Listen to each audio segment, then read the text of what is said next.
Assalamualaikum warahmatullahi wabarakatuh. Nama saya Intan Khairiyah, mahasiswa STAI Hubulatan Duri, Program Studi Pendidikan Agama Islam. Pada kesempatan ini saya akan memaparkan salah satu materi dalam psikologi pendidikan, yaitu mengenai hereditas dan lingkungan. Sebenarnya, apa sih yang dimaksud dengan hereditas dan apa yang dimaksud dengan lingkungan dalam psikologi pendidikan? Mari kita bahas bersama. Hereditas dapat diartikan sebagai pewarisan atau pemindahan biologis karakteristik individu dari pihak orang tuanya. Pewarisan ini terjadi melalui pewarisan genetis. Menurut Witherington, hereditas adalah suatu proses penurunan sifat-sifat atau benih dari generasi ke generasi lain melalui plasma benih, bukan dalam bentuk tingkah laku, melainkan struktur tubuh. Hereditas pada individu merupakan bawaan sejak lahir atau spesifik gen. Bawaan atau warisan atau hereditas tersebut berasal dari kedua orang tuanya dan tidak dapat direkayasa. Akibat dari pertemuan gens itu, maka terjadilah perubahan sifat hereditas.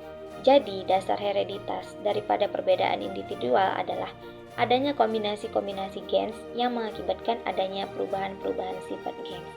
Nah, selanjutnya kita akan membahas mengenai lingkungan.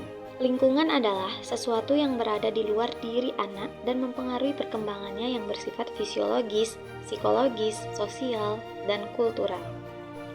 Surtain mengatakan bahwa lingkungan adalah meliputi semua kondisi-kondisi dalam dunia ini yang dalam cara-cara tertentu mempengaruhi tingkah laku kita, pertumbuhan, perkembangan, atau life process kita kecuali gen-gen. Segala sesuatu yang ada di sekitar kita dan apa yang ada di sekitar kita itu memiliki pengaruh bagi perkembangan kita serta tidak dapat dipisahkan dari kehidupan kita. Lingkungan memang sangat berpengaruh pada perkembangan manusia, terlepas berpengaruh itu baik atau tidak. Menurut Surtain, lingkungan dapat dibagi menjadi 3. Yang pertama, lingkungan alam atau luar. Yang kedua, lingkungan dalam. Dan yang ketiga, lingkungan sosial. Peran lingkungan sangat besar pengaruhnya terhadap perilaku manusia, sehingga perilaku manusia dapat diklarifikasikan menjadi 4 hal. Yang pertama, insting adalah aktivitas manusia yang tidak didapat dari belajar melainkan dari kodratnya. Yang kedua, habits adalah kebiasaan yang berulang-ulang.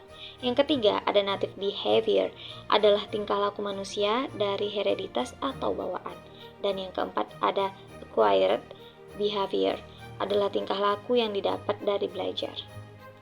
Lingkungan pendidikan meliputi yang pertama, lingkungan fisik, yaitu lingkungan alam dan lingkungan buatan manusia yang dapat mendukung tetapi kadang juga dapat menjadi hambatan proses pendidikan. Contohnya, sarana-prasarana dan fasilitas yang digunakan dalam proses pendidikan. Kemudian yang kedua, ada lingkungan sosial. Lingkungan sosial adalah lingkungan pergaulan antara orang-orang yang ada dalam proses pendidikan. Contohnya, para pendidik, karyawan, dan lain sebagainya. Kemudian yang ketiga, ada lingkungan intelektual. Lingkungan intelektual adalah kondisi dan situasi yang mendukung proses kegiatan pendidikan. Contohnya, sumber pelajaran, aktivitas pengembangan, dan penerapan berpikir. Yang keempat, lingkungan nilai. Lingkungan nilai adalah lingkungan yang merupakan tata kehidupan nilai, baik nilai-nilai dalam masyarakat, ekonomi, sosial, politik, dan lainnya. Semua lingkungan tersebut akan memberikan kontribusi maupun pengaruh yang cukup besar terhadap proses dan hasil dari pendidikan. Baik, demikianlah apa yang dapat saya sampaikan.